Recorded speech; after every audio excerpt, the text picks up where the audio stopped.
इसी बीच बड़ी खबर आपको बता दें, स्वामी प्रसाद मौर्य पर जूता फेंकने का मामला, आरोपी को गिरफ्तार कर लिया गया है। एसीपी की तरफ से कहा गया है कानूनी कार्रवाई की जा रही है, मामले की जांच जारी है। स्वामी प्रसाद मौर्य जिन पर जूता फेंका गया था, ये देखिए हम बता रहे हैं, जब वो संबोधित कर रहे थे उसी बीच में कोई सामने से जूता फेंककर स्वामी प्रसाद मौर्य को मारता है, जिसके बाद इस पर एसीपी की तरफ से किया गया है कि कार्रवाई की जा रही है। और ये देखिए एरो के जरिए आपको बता रहे हैं किस तरीके से ये शख्स जो है इसने जूता फेंककर मारा, जिसके बाद कार्रवाई की गई है। स्वामी प्रसाद मौर्य पर जूता फेंकने का मामला, आरोपी को गिरफ्तार कर लिया गया है, कानूनी कार्रवाई की जा रही है, मामले की जांच जारी है, एसपी की तरफ से कहा गया है।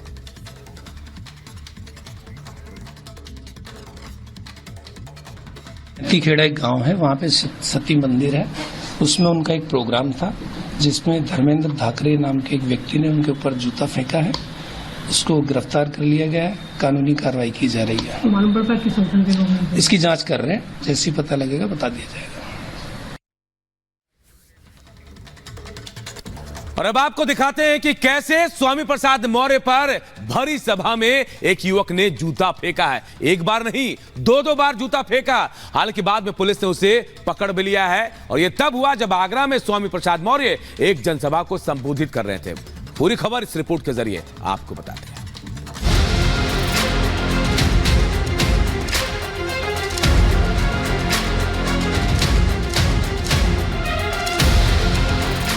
सियासी डगर है, चुनावी सफर है और सवाल है वोट का।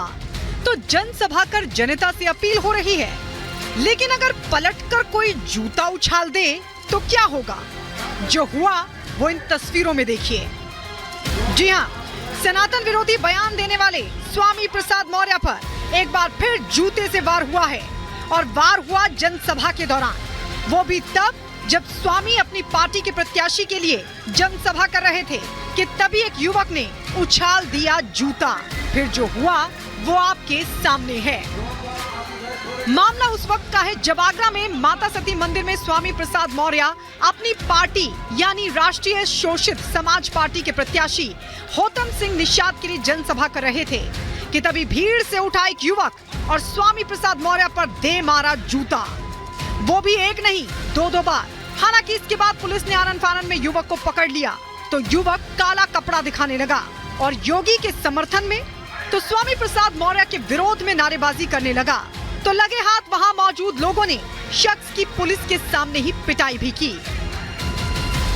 वैसे देखा जाए तो स्वामी प्रसाद मौर्य के लिए कोई नई बात नहीं है।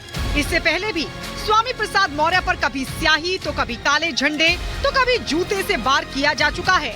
आपको याद होगा कुछ दिनों पहले ही स्वामी प्रसाद मौर्य जब समाजवादी पार्टी में थे तब सनातन पर टिप्पणी करने पर कौशाम्बी में हिंदूवादी संगठनों ने नारेबाजी कर काले झंडे दिखाए थे। यहाँ तक कि नाराज लोगों ने उनके काफिले पर स्याही भी फेंकी थी। कुछ यही नजारा वाराणसी में भी देखने को मिला था। तो वहीं समाजवादी पार्टी के ओबीसी महासम्मेलन में भी स्वामी प्रसाद मौर्य पर वकील के वेश में पहुंचे एक शख्स ने जूते से ही वार किया था। हालांकि बाद में उस शख्स को पकड़कर सपा के कार्यकर्ताओं ने जमकर पिटाई भी की थी। Bureau report, Republic Bharat.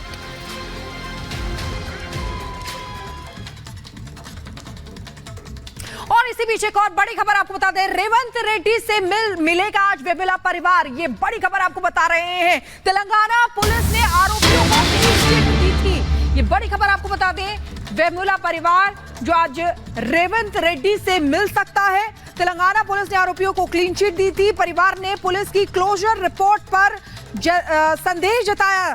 Telangana DGP ने कहा कि मामले की और भी जांच की जाएगी। ये बड़ी खबर आपको बता रहे हैं। रोहित वेमुला का परिवार रेवंत रेड्डी से आज मिल सकता है।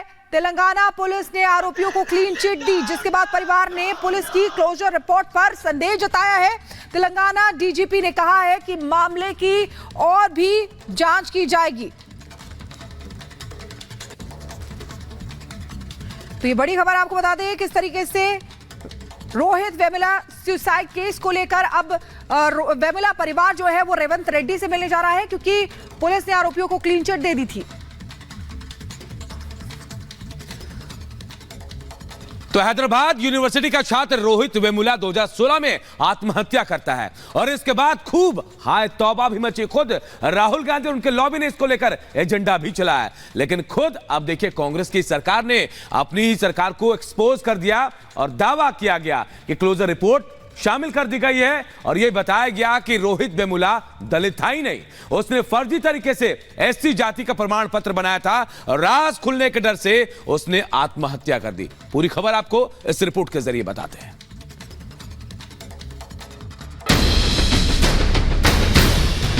सालों से जिस रोहित वेमुला के नाम पर इकोसिस्टम ने बवाल काटा था, जिसकी आत्महत्या को दलितों के साथ अत्याचार बताया गया था, अब उसी रोहित वेमुला केस में बड़ा खुलासा हुआ है।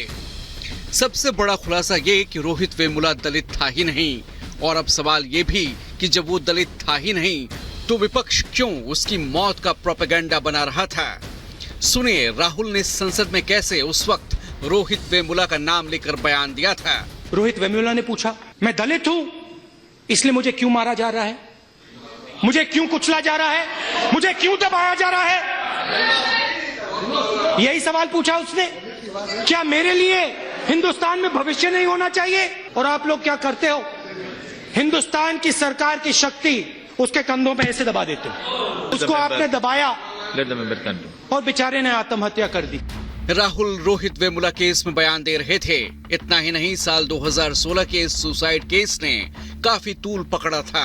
राहुल गांधी और रोहित की फैमिली हैदराबाद यूनिवर्सिटी में स्टूडेंट्स के प्रोटेस्ट में भी शामिल हुए थे और इस दौरान कैंडल मार्च भी निकाला गया था। तब तत्कालीन सांसद बंडारू दत्तात्रेय ने कहा था कि कुछ एंटी सोशल एलिमेंट्स यूनिवर्सिटी में अशांति का माहौल बना रहे थे। मैंने मिनिस्ट्री को इन लोगों पर कार्रवाई करने के लिए लिखा था। इस सुसाइड का बीजेपी से कोई लेना देना नहीं है। जांच रिपोर्ट में सच सामने आ जाएगा। और अब उसी रोहित वेमुला केस में बड़ा खुलासा हो गया है। हैदराबाद विश्वविद्यालय के छात्र रोहित वेमुला की आत्महत्या के मामले में तेलंगाना पुलिस ने बताया कि वो दलित नहीं था। तेलंगाना पुलिस ने अपनी क्लोजर रिपोर्ट में कहा कि रोहित वेमुला अपनी असली जाति को छिपा रहा था और सच सामने ना आ जाए इसके डर के चलते उसने आत्महत्या की। तेलंगाना पुलिस ने इस मामले की फाइल बंद करने का निर्णय लिया है। तेलंगाना पुलिस ने कहा कि रोहित की मां ने उसे फर्जी अनुसूचित जाति का प्रमाण पत्र बनवा के दिया और रोहित को लगातार ये डर बना रहता था कि यदि उसका भेद खुल गया तो उसकी डिग्रियां खत्म हो जाएंगी। पुलिस रिपोर्ट में कहा गया है कि रोहित वेमुला वडेरा जाति से ताल्लुक रखता था, जो पिछड़ा वर्ग में आती है। रिपोर्ट में कहा गया है कि रोहित वेमुला की मौत के लिए कोई अन्य जिम्मेदार नहीं। ये भी बताया गया कि रोहित वेमुला की जाति की असल पहचान के लिए जब उनकी मां राधिका से डीएनए टेस्ट के विषय में बात की गई तो उन्होंने कोई जवाब नहीं दिया। पुलिस रोहित की मां के डीएनए सैंपल को उनके परिवार के बाकी सदस्यों के साथ मिलाकर देखना चाहती थी ताकि जाति के विषय में कोई जानकारी जुटाई जा सके।